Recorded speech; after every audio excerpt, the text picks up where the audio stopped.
everyone, it's Allie and welcome to Gerda Steiner Designs. Today we're going to be working with the digital image Mermaid.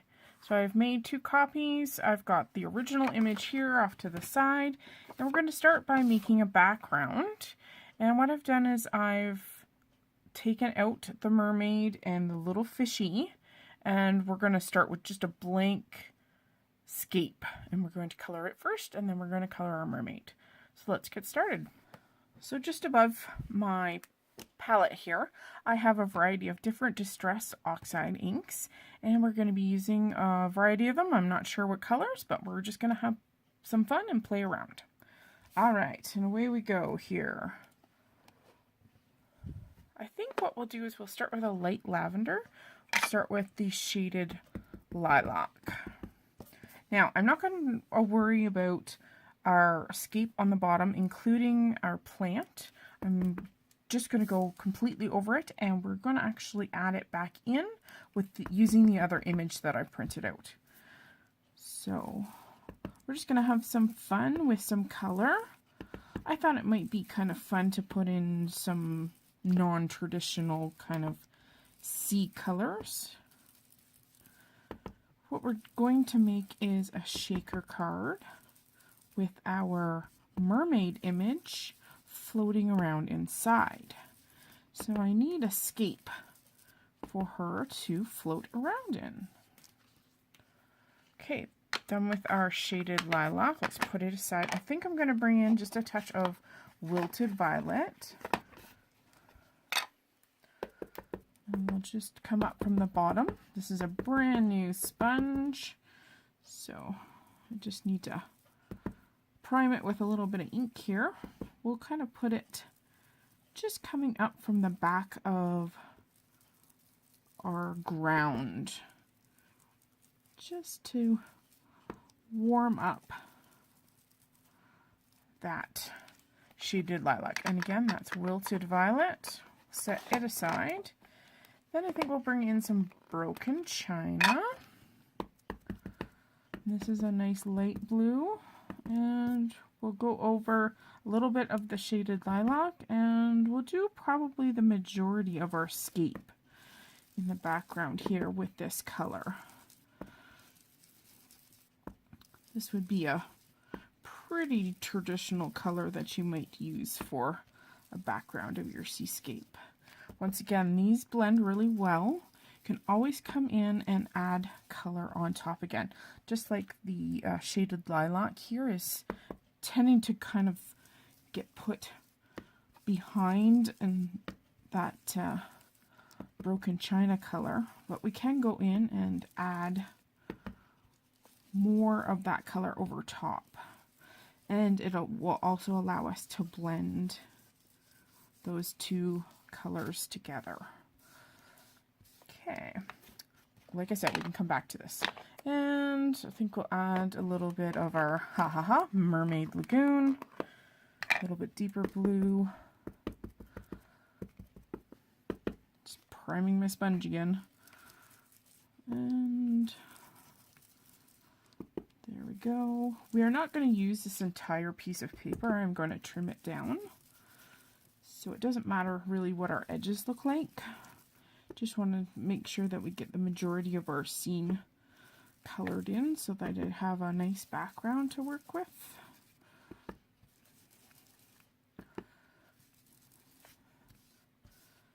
There we go. I think I might make it a square card.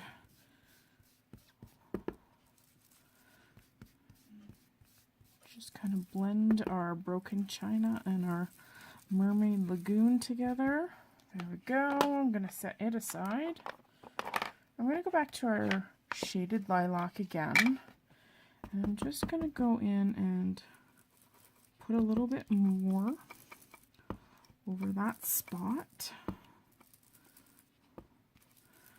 There we go. It's a little bit more cohesive now. There we go. And I think that's pretty well blended. Got a nice blend across. I'm not worried about the little bubbles. We can make them stand out again in a little bit. I am going to bring in some water, good old distress sprayer. So we're going to spritz it. I'm going to grab a piece of paper towel here. So to get the best effect, you're going to want to let the water sit on your paper just to soak in just a little bit. Move that ink. I am going to dab off any excess water, and that also picks up some of that ink, so you get that nice oxidized area. I think we'll go with a little bit more spritzing here. This bottle is kind of unique. If you just slightly pull the trigger, you get larger drops. If you pull it all the way, you tend to get smaller droplets. So it's kind of whatever you're looking for. So you get to have fun. There we go. And I'm going to set this aside, and we're going to color our mermaid now. Alright guys, let's get ready to color. We're going to use some Copic markers, and let's get started. I'm going to start with her skin. And remember, we're not coloring the background, we're just coloring our elements. So we will be coloring our fish, our mermaid and her little friend, and the bottom of the sea piece that we're going to put again in the background. So I'm going to start with her skin. I'm going to start with an E50. I'm going to color through this quickly, so I'm going to put on some music, and I will list all the colors in the corner of the screen for you. Thanks for joining me, and enjoy the coloring.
Have everything fussy cut, and once I did that, I took my Copic multi-liner, and this is a cool gray, and it actually has a brush tip on it, and I took it and did all the edges, and what it does is it covers up that white paper core so that even if you see it from the side, there's not a white edge to anything. It just makes everything kind of look finished. So I took that on everything, and now I'm going to actually add some more detail to this image here. I am going to mask off our little seaweed piece, or our coral piece there. So what I want to do is I want to add more detail to my sand. And I've got another Copic marker. I've got an E25, and instead of using the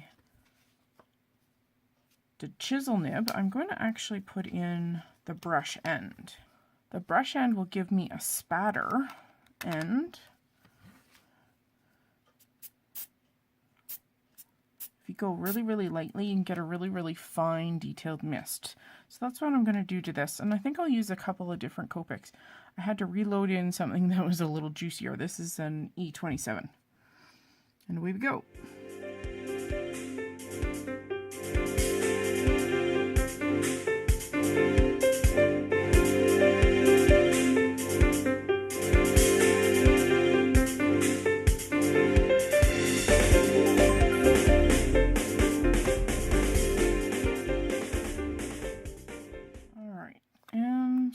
Just carefully take this off.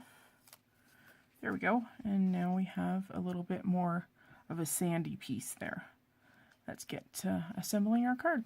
The next step I did is I found a die that I wanted to use, and I die cut a frame.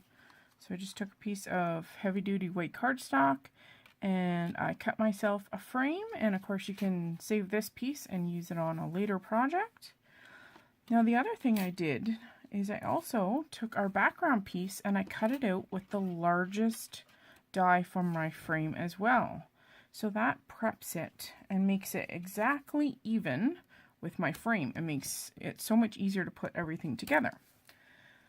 The next thing I did was I also took that large sized frame once again, and I cut myself a piece of clear window sheet or acetate or clear paper, however you want to call it.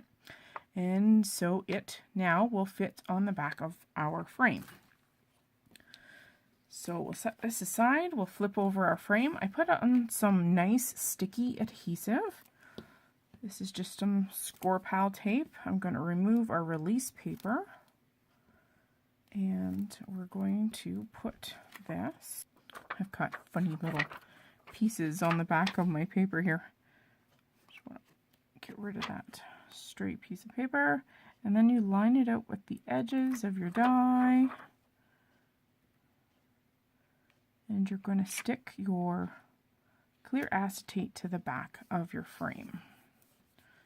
Perfect. And then of course if you have any edges that are over that frame, just go ahead and use your scissors now and cut off any stray edges. So your window frame is now ready. So we're going to flip it over once again. And this is where you're going to need some foam dimensional tape. This is 3M. And what you can do is, this stuff is really nice and broad, so you can basically cut it to the exact width that you need to go around your shape.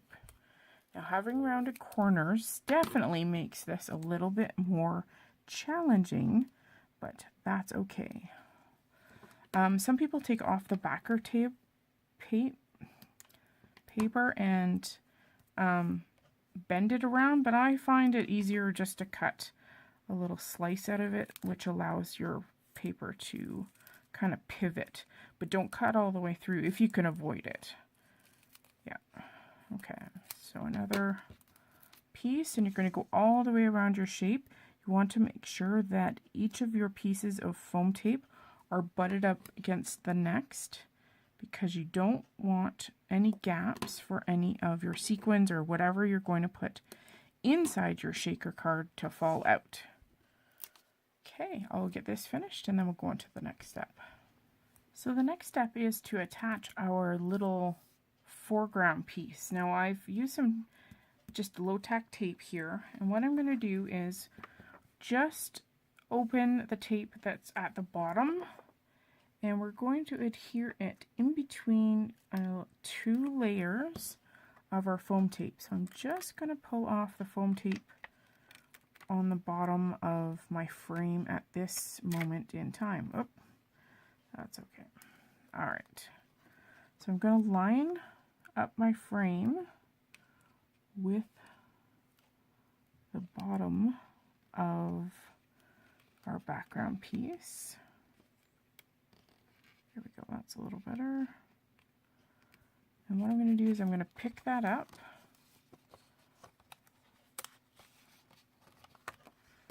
And I can remove my low tack tape, and now it's stuck to that, and it lines up with the back of this image perfectly. So now I'm going to remove the rest of my backer tape, and we're going to put a secondary layer of foam tape. What it does is it adds an extra gap in between our layers, and it allows for things to shake around really, really well because it's got a little bit more space to do so. So I'm going to put on another layer of our tape. I will go and trim that little background piece as well because we don't want it hanging out. And we can also put a little bit of foam tape on the back of this as well so that it adheres nice and firmly to the background of our card. I'll go and finish that up. Alright, so there's a few bubbles in the background, and I have a white gel pen. Sometimes if you have trouble with the nib, use the back of your hand. It's nice and warm, and we'll start to move that little ball at the end and release the ink. I'm going to kind of highlight them a little bit. If there's ever a case where you're not liking how bright it is, just tap your finger on it and it takes a little bit of the ink off. So you can highlight them however you want. We'll do some unders, some dots, just kind of whatever tickles your fancy. And you can do some and not all. There we go. And you can actually draw in a few more if you want to. Make them just a little bit different than the black ones. Remember, you've got a frame around here, so don't put too many on the sides. There we go. Perfect. Okay, so let's put our stuff inside. Doesn't take very long for that stuff to dry. So I think I'm going to leave her so that she floats around. So you have to make sure she's nice and snug, not anywhere close to any of those boundaries. And then we'll put her little fishy friend in with her, and then we're going to put some sequins and baubles and things to float around with her. So I'm going to go and find something, and then we're going to add them as well. So we've got some clear little glass tiny microbeads, and I've got some silver. We're going to add some of those. I've also got some iridescent shimmering ice fusion sequins in a couple of different sizes all mixed in there. And then I also have some cool iridescent bubbles. So of course they look exactly like bubbles, so they're perfect. What I'm going to do is I'm going to put all of these items literally on top of our little mermaid right in the center. The one thing with these, you might want to make sure, because they are quite three-dimensional, that they're flipped to slide, because they do have a flat side. So just make sure that they're already flipped so that they don't, because they're showing their bubble side. There's a few different sizes in here, so you can put in however many bubbles that you want. So there's some iridescent bubbles. They had a cool little three-dimensional shine. We'll add just a variety of sizes of these iridescent sequins. We'll shake in a little bit of these clear mini beads. Try to keep them in the center, because once you take off the adhesive and you apply that window, And these guys like to roll. I find them everywhere. So, and I put a little bit of silver ones in as well. There we go. Okay, so making sure that everything is well into the center, because you don't want to trap anything. You've got all of this ready to go. I'm going to take off all of backer tape. Make sure your window is clean and clear and free of dust or particles, anything that's kind of staticky.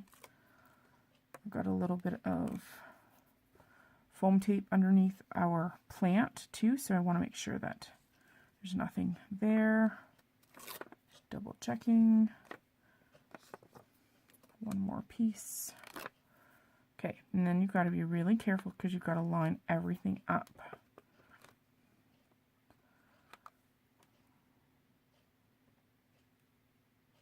So if you're careful and just kind of subtly set it on, like really, really lightly, as long as everything's lined up, don't think we're too bad there.